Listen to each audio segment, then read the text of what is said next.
to another episode of WBBWB, the Work Bestie Bi-Weekly Breakdown. All things the center, broken down bestie style. And today's episode, we'll be breaking down arts and education at the center. I absolutely love our arts and education program. You guys were fortunate enough last episode to meet Lauren Wells-Mann, who is our director of arts and education here, who is a fantastic human being. And I think that she has curated some really good season for this year. Yeah, she has. So before we get into that, let's go reflect a little bit about what happened this past 2025-26 season. So our legacy season, and arts and education really is an integral part of the center's legacy. I fully agree. I feel like it is the foundation, and it's sometimes really the starting point of what makes art, in my opinion. I mean, every artist in the world started by learning about art. Yeah, they had to start somewhere. They had to learn from somewhere. Exactly. And I think that this program has been really foundational in that. They pull in all ages of students, whether it's tiny littles who are like preschool all the way up until high schoolers. And it's really never too late to start learning. So you can kind of learn wherever. That's true. And that's the beauty of our arts and education as a whole. It's the goal is to try to hit a point in a student's life where art will really cement art in their life as what's the word I'm looking for?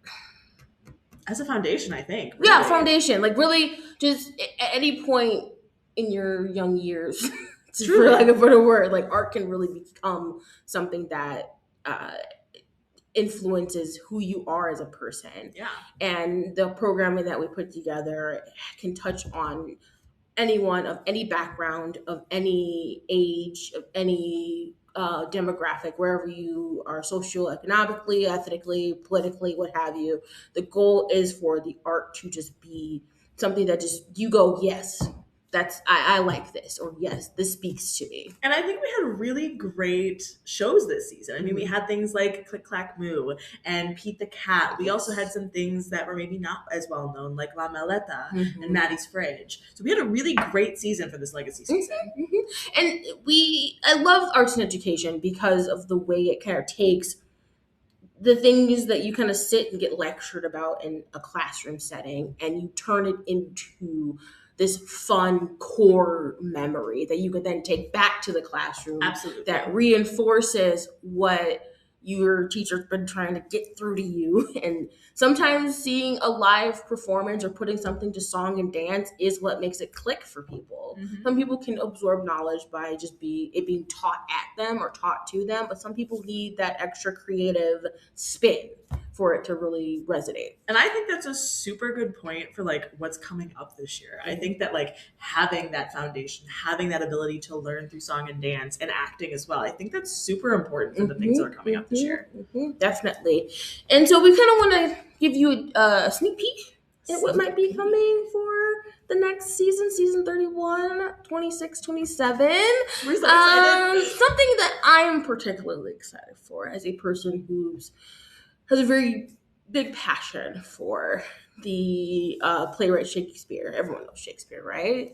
William Shakespeare, one of my favorites. That British guy over there that was favorites. 400 years ago, what have you, whose work is still being performed all over the world to this day. And we're bringing that here to the center. I'm so excited. Yeah, I think they're doing a Midsummer Night's Dream, which is one of my personal favorite shows. Such a fun show. It's whimsical, it's silly, but it's also got a lot of heart to it. And that's why I love it so much. One thing I'm super excited for, specifically for this fall semester, is the Cirque Us Stories, which is going to be a really cool experience. And I've never seen it personally, but I'm so excited to experience it because it's taking world events and stories from other people and kind of combining them with the circus, which I think is so cool. Yes. The Cirque Us really curated a show that they kind of got to re-explore their childhood favorite stories in this really interesting way of incorporating juggling, acrobatics, and other circus acts, and really reimagining stories that we've all probably heard a million times,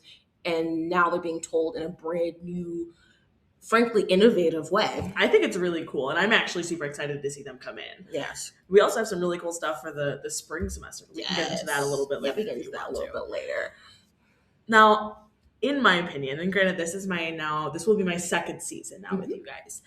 I think that AIE is truly innovative. And I touched on it a little bit earlier, but I think it's truly innovative in the way that it connects with the kids. Because one thing that I do, specifically my job for AIE days, is working on the buses.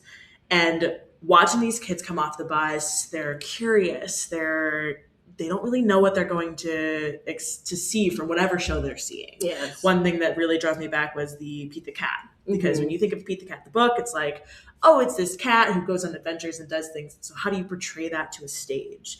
And so they're curious. They're not sure what to expect. They're kind of engaged, but they don't know. You know, they're curious. Their curiosity really plays a big part. And then to see them come out of it totally full of wonder and just into it. You know what I'm saying? Yeah. And as my perspective, when I work front of house, so once Liz gets them off the bus, they get, led into this big college campus, which for a lot of kids is eye-opening in and of itself. Absolutely. Walking through a big old college campus and then watching them walk into the actual theater for the first time and seeing their eyes light up and go, oh, this is beautiful. Oh, I've never been in a place like this before, is obviously always the highlight of my day for AIE. Because AIE days can be pretty hectic, but those moments really like warm my heart. I'm like, okay, this is why I'm doing it. Yes. I'm doing it because of the way their eyes light up and the way that they're the awe and their whole bodies just become absorbed in the experience when they're actually in the room. I love that for them because as a child, my big thing and how I kind of got started in the arts was the fact that I was absorbed in the experience. I was constantly under the thrall of the storytellers. Like they really shape and form stories in a different way. And this is why I think arts and education is so important. It's very, very important. And then just like I said earlier, it really gives you another way to understand what you're learning. A fun way to understand what you're learning. Absolutely. And it gives you a chance to break out of the what can be monotony of classroom. Yeah. And while still doing classwork, while still doing the learning and doing and so that's the part that I think why arts and education is something that I think, instructors should really keep incorporating into the curriculums, because it gives some of your more wiggly kids a chance to get out of their seats and get into a space where they can be a little wiggly because they're being in a Pete the Cat or in a Maddie's Fridge where there's song and dance and they're being brought on stage. We had South Chicago Dance Theater who brought the kids on stage for their Dancing Through the Great Migration performance. And that's like, these are kids that probably have never been on a theater stage in their life. And that is an experience that I think they'll hold in their hearts forever. Yeah, I agree. I mean, like one of the main things that I see a lot when these kids come out, especially the ones who go on stage, is that like the excitement of like, oh my gosh, I got to go onto a stage and do something. And I think that will allow them to kind of sneak their way into the arts in maybe other ways, which I think is really cool. And honestly, the amount of kids, not only that went on stage, but like the amount of kids that come into our space to watch these shows. Thousands. Literally thousands of children come to the space every year. We mentioned Pete the Cat. That's the one we've kind of been focusing on. But like that one alone, I think the first show had maybe 1,000 kids. That was just the first show. Yep. Like the amount of kids that come out and schools, homeschool programs. What else do we pull in? We pull in. I mean, the community comes. Senior comes home. Even people from the community come because they just like to see different types of art. And even art that's geared towards, younger audiences can still be enriching for someone that's, a full-grown adult well into their career, well into their, family life and understanding how that. And then, you can take that and connect that with, the children in your life. Absolutely. And it's really cool seeing, like, the difference, I think. Like, with the littles who had this, like, total wonderment of the world, all the way up to the high schoolers, and even like you said, like we do the senior homes and the people who just come in from the community to watch, and the difference of experience I think is really cool. Yeah, I really love it. It's really fascinating to watch different people experience the theater and experience arts and education and what different takeaways they have after they walk out of this experience. So yeah, one of the other things I think that is super cool, and we may have touched on it a little bit, but I want to focus in on it a little bit more, is the supplemental activities that we do. I mean, we did one of the shows we did this past season for our legacy season was Maddie's Fridge, and one really cool thing that Lauren Wells tied into the show was the food drive. Yes. So not only are they coming and getting these experiences where they got to see people on stage, but they're also supporting their community in a whole, which I think is super, super, super important. Yeah, I agree. And then, I mean, the message of Maddie's Fridge is, exposing people, younger kids, to the possibility of food insecurity. Yeah. And then us doing a food drive to kind of give them a chance to understand the impact that food insecurity could have on someone, their family. And so them being able to do a little bit to help someone else in their community not, experience a little less food security. Yeah. And I mean, there were several supplemental activities. I mean, we had a nutcracker situation where we did like a pre-show party and things like that. We also had, Click Clack Moo was the other one. We offered books. Oh yes, we gave books away to every class that joined us for Click Clack Moo, got a book. So we are always doing initiatives that really give kids the opportunity to really enrich what they are experiencing on stage. We had when Good Broccoli Goes Bad. That's what it was.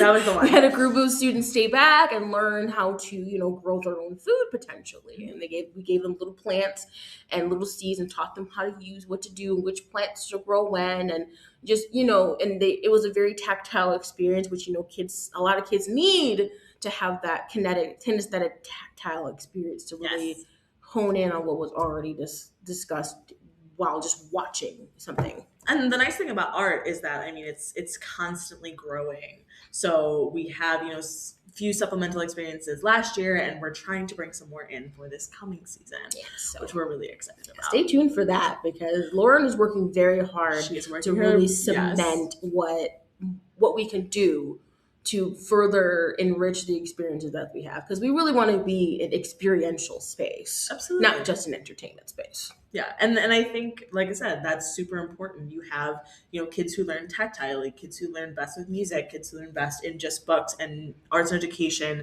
specifically what I saw from this year, has everything attached to it. That's true. It comes in a nice little package. Lauren has been fantastic at packaging that for the schools. I mean, we handed out books to every single class, every single school that came in and saw Click Clack Moo. We also did it for Pete the Cat as well. We had Pete the Cat books for the kids. That's right. Which I think is really cool. They get to walk home with something that they can go, wow, I went and saw this, and now I have a tangible object in my hand. Yeah, we also, for Pete the Cat, brought a very special guest. The best guest. Jax the Jaguar, which was Governor State's mascot. And the kids were, of course, obsessed. Oh my gosh. He came in, he was high-fiving and hugging and dancing. And Jax really was another way to really just add more whimsy and fun to us to the whole overall experience of art and ed. Oh my gosh, the kids talked about Jax all the way to the buses. Because the one thing I do during the transitions and also at the end of the final performance is I get all of the kids back on the buses. And the amount that I heard Jax's name. Yeah, they didn't want to leave. They really didn't. They didn't want to leave. Once they saw Jax, like, Jax. They were trying to so excited. Just give him a high five, give him a hug. And then, 4 or 5 kids grabbed on them because, But you didn't want to tell them no because they were having so much fun. Absolutely. And I think that that's super memorable. Again, going back to that, like, they take it with them when they walk out. Like, that memory of, going on stage, seeing Jax, having those experimental activities, like, that's something they walk away with, and that maybe keeps them going back to the arts in the future. Yes. Which I think is super important. I think that's important. So speaking of Jax, we are always looking for new ways to engage community members with our arts and education shows. I mean, big shout out to not just Jax and Governor State, but also the Provision Lab and the Conservation Foundation for joining us this past season and partnering with us with really cool supplemental events. Yeah, they came out, they worked with us, they worked with the kids, which was really fun. And I just think, like I said, that's a really great way for the kids to walk away with something memorable. Yes. And that reminds them of a time where they had a ton of fun, especially coming to a brand new space. It's really cool to have those community partners come in. And it's a nice way for the community partners to kind of see what their audience is now. Because you have these kids who are growing up, who are getting experiences, I should say. And, partnering with community things is always fun. Yeah. Also, shout out to our Medhurst donors. Absolutely. For making those books possible. Because those books, every kid was so excited to get a book. And thank you for, in reinforcing how important reading is to the littles. And the teachers were super excited that they got to walk away with books as well, because not only did we give them to the kids, but the teachers actually got them for their classrooms as well. Yeah. So we had extra, we gave away extra books. So if there were some kids that couldn't make it to the field trip, they still got a book so that they can still have a piece of the experience, even if they unfortunately weren't unable to participate. Yeah, and like even the homeschoolers walked away with something, which was really awesome. So it really didn't matter that it was just a school doing it. It was everyone in the community. Everyone got a book. We even gave away to some of the adults, Even the adults wanted a book. I have a book. I have a book too. I love Beat the Cat. It was so fun. Like Ingrid, our patron services manager, huge fan of Beat the Cat. And she took a couple books home to her church group. So I took some to my personal library. I also gave some out to my family members. Like, it's a really cool way for everyone to have that experience. So yeah, if you want to help us continue to spread reading through the community, consider donating to beggars. Why not? Yeah. I think that there are a ton of opportunities coming up in our new season that we can, partner with community members, partner even within the college as well. Yes. There are huge ways to do that, and especially with arts education, it's one of the best ways too, in my opinion. I think I definitely agree. First of all, like Jax, if you're free, I'd love to have you back for Sugar Skull, because Jax was with us the first time we did Sugar Skull. He sure was. Oh my gosh, that would be full circle. Did a full-on photo. He did the photo ops with the kids, with the families. So Jax, if you're available, let me know. Or I'll call you. You don't have to call me. I know. With your people. Yeah, you're very busy. You're very popular, and I don't want to honor your time. Absolutely. But And I think that it's really cool because not only you have things like Sugar Skull, but we have some really cool stuff coming up. Like you mentioned earlier, Midsummer's Night Dream. We also have things like I mentioned earlier with Circa Us Stories.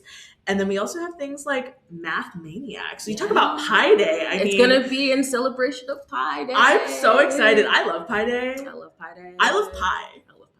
I mean, really, it's one of my favorite things. Yes. So I think there would be there's some really cool opportunities. Math Maniac is one of them. I think that we have some really great shows coming in that are of super cultural significance. Yes. Sugar Skull definitely is one of them. Absolutely. We also have a new show called J is for Jazz, which we're presented by Impact. Our friends at Impact. Shout out to Impact. They were the ones that presented, that created When Good Broccoli Goes Bad and performed it here as well. So we're excited to have them back. And, J is for Jazz is a celebration of Oscar Brown Jr. and just jazz music as a whole and how important it is not only to music, but Chicago as well. So it's a close to home story. And going off of cultural significance, specifically that way, we have Pickfoot Mary's Harlem Renaissance. That's right. Which, more, legendary jazz music, poets, authors being highlighted in this production as well. So. And then we have South Chicago Dance coming back, and they're doing a show called Illuminate. I love that title. Which I think is amazing, not only because it's an absolutely fun title to work with, but it's also South Chicago Dance was such a huge hit for us. Yes. They are a fantastic group. Shout out to South Chicago Dance. Yes. They were a fantastic Shout out group. Kia. We love Kia. We love you if you're listening. Yeah. They were a fantastic group to work with, and the way that they interacted with our students, not only our students who came to see it, but the dance students that showed up and did a workshop for their. They did when they yes. So they opened our main stage season, and they did a workshop for just dance students in the community as well as our TAPS dance students. So that was really fun. And, they may or may not be doing something like that again. I won't spoil the secrets. But, stay tuned for that. And, just stay tuned for the full announcement. Yes. Because there's going to be plenty of ways for everyone to get involved with our arts and education. Yeah, and like I said, I think that's a really big opportunity. Like I said, not only for the college, but also for the community to kind of see. You can reach like we said earlier, thousands of kids walk through our doors almost once, twice a month during our season. And that's thousands of potential students for Governor's Day, potential parents who buy things in the community, who are looking for community spaces to go to. And it's just fun. We have fun with our with a bunch of cute kiddos. Yes, we have we have fun on our AIDs, truly. And the nice thing is it's truly a team experience.